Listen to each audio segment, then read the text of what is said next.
एक दिन श्री कृष्ण आराम से बैठे बैठे सोच रहे थे कि उनके आसपास के लोगों को थोड़ा थोड़ा ईगो आ गया है, अहंकार बढ़ सा गया है सबका। जैसे गरुड़ देव को सबसे तेज होने का, उनकी पत्नी को उनका सबसे प्रिय, सबसे सुंदर होने का, सब में थोड़ा थोड़ा नार्सिज्म दिख रहा था उन्हें। अब इसका इलाज भी करना जरूरी था, पर करे कैसे? एंड एज यूजुअल वो मुस्कुराए और याद किया उन्हें जो हर विपदा, हर समय, हर युग में उनके साथ खड़े रहे हैं, दी अंजनी पुत्र हनुमान। और तब वो अपने महल में बैठते हैं, लेकिन इस बार श्री राम के रूप में, और साथ में थी उनकी पत्नी। फिर उन्होंने गरुड़ को बुलाया, सीना तना हुआ, पंखों में गर्व, और वो उसे कहते हैं हिमालय के पास हनुमान ध्यान में होंगे, उन्हें बुला लाओ, कह देना राम ने याद किया। गरुड़ उड़ पड़ते हैं। हिमालय जहाँ समय भी धीरे चलता है, वहाँ बैठे थे हनुमान, आंखें बंद, होठों पर सिर्फ एक नाम।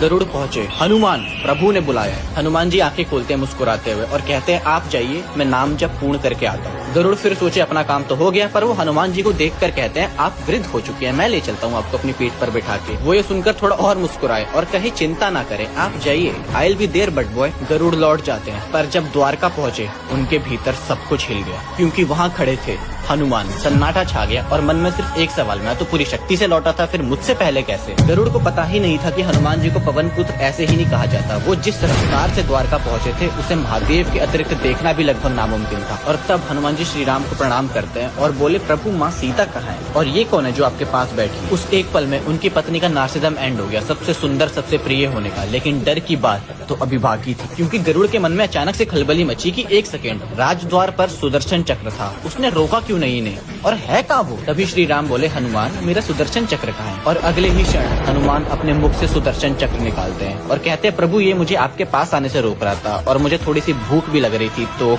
ये देखकर गरुड़ हिल गए थे कि सुदर्शन चक्र जो पूरे यूनिवर्स, समस्त ब्रह्मांड की एक अनस्टॉपेबल फोर्स है, उसे ये मुख में दबाकर कैसे खड़े हैं? बेसिकली सुदर्शन चक्र को भी घमंड हो गया था कि वो अजय है, अपराजय है, कोई उसे रोक नहीं सकता। पर कहते हैं ना, आपन तेज सम्हारो आपे, तीनों लोग भागते कांपे।